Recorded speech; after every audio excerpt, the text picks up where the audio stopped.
Hello. कैसे हैं आप लोग? उम्मीद करते हैं आप लोग अच्छे होंगे। तो कल हम लोगों ने 1 से 25 नंबर तक कर लिया था। अब चलिए आगे बढ़ते हैं हम लोग 26 नंबर क्वेश्चन से। चलिए, जड़ों के रूपांतरण का उदाहरण है, मतलब जड़ों के रूपांतरण का उदाहरण क्या क्या है? तो वो है गाजर, मूली और शकरकंद। जड़ों के रूपांतरण का उदाहरण क्या है? तो गाजर, मूली और शकरकंद। तने के रूपांतरण का उदाहरण क्या है? तो तने का हो जाएगा आलू और अदरक और प्याज। आलू, अदरक और प्याज तने का रूपांतरण का उदाहरण है। ठीक है, चलिए आगे बढ़ते हैं। लोहे की मात्रा सर्वाधिक होती है। लोहे की मात्रा सर्वाधिक किस में पाई जाती है? तो लोहे की मात्रा सर्वाधिक पाई जाती है पालक के पत्तों में। ठीक है, पालक के पत्तों में लोहे की अधिकता पाई जाती है।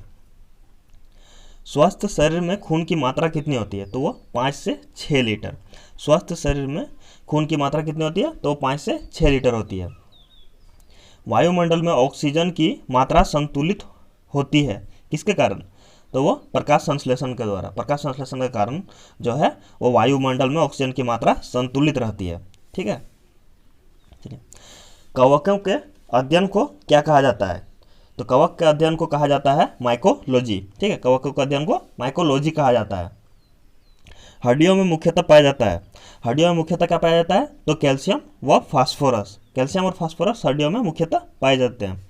मानव में गुणसूत्रों की संख्या कितनी है? तो मानव में गुणसूत्रों की संख्या है 23 जोड़े। ठीक है, जोड़े में ही अधिकतर क्वेश्चन रहता है, तो वो 23 जोड़े या 46। रक्त कणिकाओं का निर्माण होता है। रक्त कणिकाओं का जो है वो निर्माण कहाँ होता है? तो वो अस्थि मज्जा में होता है। ठीक है, बोन मेरो में रक्त कणिकाओं का निर्माण होता है। ठीक है, इंसुलिन शरीर में बनती है। इंसुलिन जो है वो शरीर में कहाँ बनती है, किस ग्रंथि में? तो वो अग्नाशय में। अग्नाशय में जो है वो इंसुलिन बनता है। ठीक है, आगे बढ़ते हम लोग। पिट्यूटरी ग्रंथि पाई जाती है, मतलब पिट्यूटरी ग्रंथि कहाँ पाई जाती है? तो पिट्यूटरी ग्रंथि मस्तिष्क में पाई जाती है। ठीक है, पिट्यूटरी ग्रंथि को ही बोलते हैं मास्टर ग्रंथि। ठीक है, कहाँ पाई जाती है? मस्तिष्क में। दो प्रमुख वंशानुगत रोग है। दो प्रमुख वंशानुगत रोग क्या है?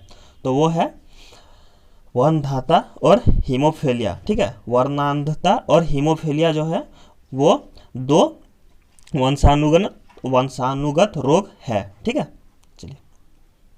थायरोक्सिन हार्मोन स्रावित होता है, मतलब थायरोक्सिन जो हार्मोन है वो स्रावित होता है। कहाँ से स्रावित होता है? तो थायराइड ग्रंथि से स्रावित होता है। ठीक है, मछलियाँ सांस लेती है। मछलियाँ जो है वो किसके द्वारा सांस लेती है? तो वो गिल्स के द्वारा सांस लेती है मछलियाँ। ठीक है, आगे बढ़ते हम लोग।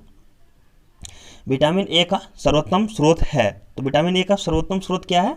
तो वो गाजर है। विटामिन ए का सर्वोत्तम स्रोत जो है वो गाजर है। ठीक है, जठर रस में पाया जाता है। जो जठर रस है उसमें क्या पाया जाता है? तो मुख्यतः हाइड्रोक्लोरिक अम्ल पाया जाता है जठर रस में, जो भोजन को हमारे शरीर में अम्लीय बना देता है। ठीक है,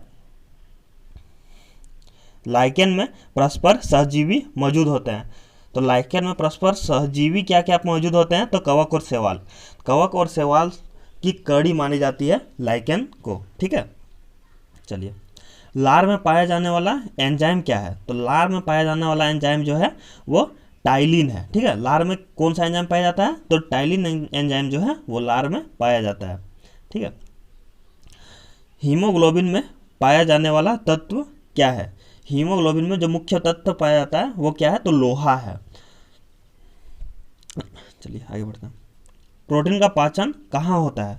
हमारे शरीर में प्रोटीन का पाचन कहाँ पे होता है? तो वो छोटी आंत में होता है। ठीक है, भोपाल गैस कांड जो कि 1984 में हुआ था, मतलब रिसाव हो गया था, वो किस गैस का मतलब रिसाव हुआ था?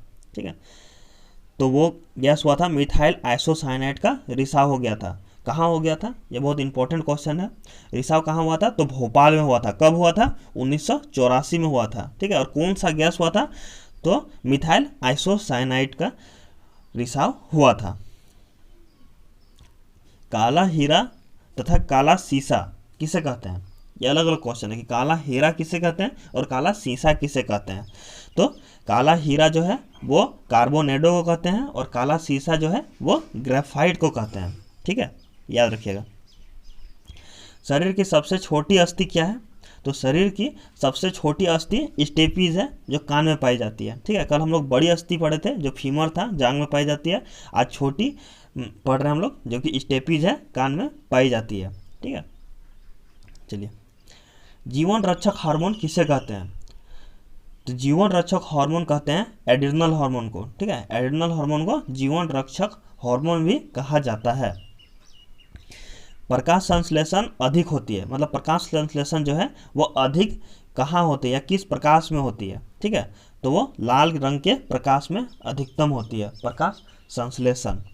ठीक है, और सबसे कम जो है वो किस रंग में होती है? तो बैंगनी रंग में सबसे कम होती है। चलिए, आज का सेट हम लोग का यहीं समाप्त होता है। 50 क्वेश्चन का ये टॉप 25 क्वेश्चन जो कि एग्ज़ाम, कोई भी एग्ज़ाम के लिए महत्वपूर्ण है। अगर आपको अच्छा लगा तो वीडियो लाइक कर दें और हाँ, सब्सक्राइब कर दीजिएगा। थैंक यू, जय हिंद।